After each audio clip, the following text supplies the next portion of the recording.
కోఫోర్ Napier కోఫోర్ రకాన్ని పండించాలి అనుకుంటున్నారు గ్రాస్ పర్పస్ గా. సో దీనికి అసలు ఎలా ఉంటుందండి పంట సాగు చేసే విధానం అంటే? అసలు స్టార్టింగ్ భూమి దుక్కి దున్నే విధానం దగ్గర నుంచి ఎకరానికి అసలు ఎన్ని ప్లాంట్స్ పడతాయండి? ఇప్పుడు అది వచ్చి ఎలాగా? ఒక డ్రై ల్యాండ్ మన దగ్గర ఉంది. దాన్ని వచ్చి ఏం చేస్తారంటే ఫ్యాక్టరీలో వచ్చి ఒక 5 మడకలు వేసుకొని చేసుకొని ఆమెకు ఒక రోటరీ వేసి దాన్ని వచ్చి ఆవులు ఎద్దులో వచ్చి ఇట్లా పోల్ చేస్తారు. కరెక్ట్ గా మనకు వచ్చి అల్త్ అనేది కరెక్ట్ గా సిక్తుంది. కరెక్ట్ గా వచ్చేది ఈ గుమ్మ.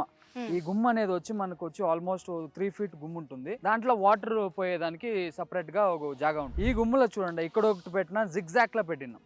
ఈ జిగ్జాక్ లా పెట్టేటప్పుడు ఇక్కడ ఒక స్టెమ్ పెట్టేటప్పుడు మన గుమ్మ అనేది పెద్దగా కడుతుంది. ఒక 2 years లోనే మనకు వచ్చి గుమ్మ అనేది పెద్దగా వస్తూ ఉంటుంది. మనం కట్ చేస్తా గుమ్మ అనేది యాడ్ అయితేనే పోతుంది. మనకి దాని నుంచి వచ్చి ఒక్క స్టెమ్ లో వచ్చే గ్రాస్ మనం ఒక గుమ్మకి వస్తే కరెక్ట్ గా ఒక ఆవు తింటుంది.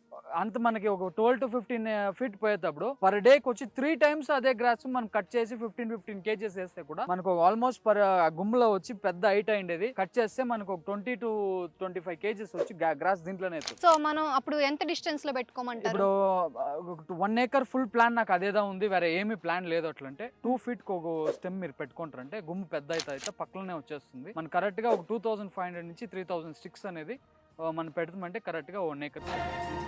Boss Wala. Be the boss.